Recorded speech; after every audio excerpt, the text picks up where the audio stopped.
رضا سوخته‌سرایی و پارچکوف از شوروی. حساب کماکان 3-1 هست به سود رضا سوخته‌سرایی. این تصاویر روایتگر یکی از مهمترین رویدادهای تاریخ ورزش ایرانه، مسابقات بین المللی جام تختی. اولین تورنمنت با میهمانان خارجی و به میزبانی ایران بعد از پیروزی انقلاب.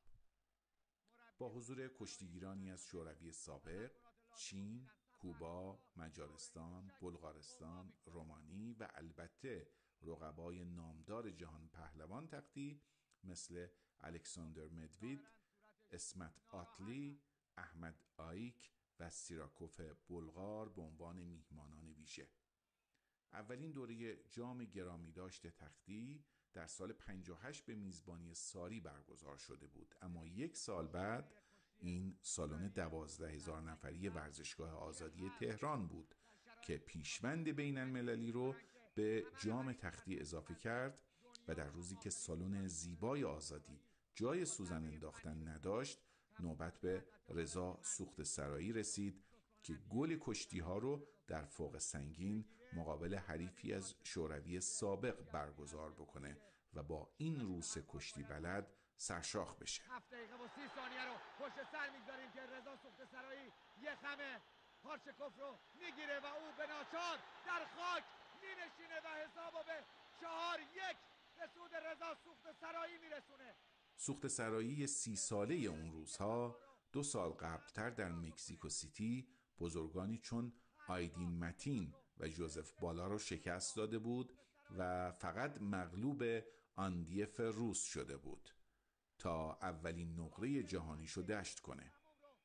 کشتی گرفتن با روس‌ها هیچ وقت کار ساده‌ای نبوده و اگه نوابغی مثل آندیف و سلمان کاسمیکوف نبودن، چه بسا این سنگین وزن تاریخ ساز کشتی ایران زودتر از رقیب دیرینش زنده یاد علیرضا سلیمانی ایران رو صاحب اولین طلای سنگین وزن تاریخ خودش میکرد.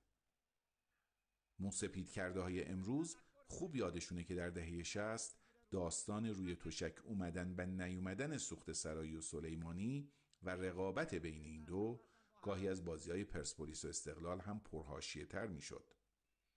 دوران اوج سوخته‌سرایی مصادف بود با سالهایی که تیم ملی کشتی فرصت حضور در چند مسابقه جهانی المپیک رو از دست داد و این سنگین وزن محبوب کشتی فقط 4 بار رقابت‌های جهانی رو تجربه کرد که در اولینش جوان 23 ساله‌ای بود که فقط 2 سال از شروع کشتیش گذشته بود و در آخرین حضور جهانیش از 40 سالگی عبور کرده بود.